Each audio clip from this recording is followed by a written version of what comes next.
পদ্মা সেতু দিয়ে নামতেছি।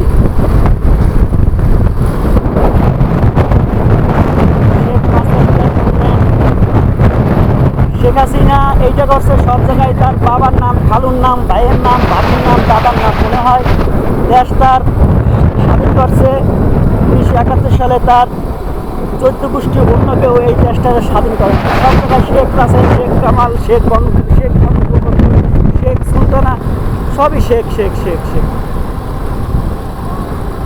শ্রেণীবাদ, অমুকবাদ, সমুকবাদ, এগুলা দিয়া দেশ চালান যাবে না। এই নাম পরিবর্তন করা উচিত। যে আমরা ছোটোকালে বইতে পড়ছি মুক্তিযোদ্ধা বীরশ্রেষ্ঠ হামিদুর রহমান, মুক্তিযোদ্ধা নূর মোহাম্মদ, এই রকমের যারা মুক্তিযোদ্ধা আছে তাদের নামকরণ করা হোক, শুধু এক পরিবারেরই নাম না থাকুক। এটাই আমার সচেতন নাগরিক হিসেবে দাবি। আর একটা কথা, যে আমরা এই কয়েক বছর স্বাধীনভাবে কোনো কথা বলতে পারতাম না, স্বাধীনভাবে কমেন্ট করতে পারতাম না, কিন্তু এখন আমরা স্বাধীনভাবে কথা বলি, স্বাধীনভাবে কমেন্ট করি, আলহামদুলিল্লাহ।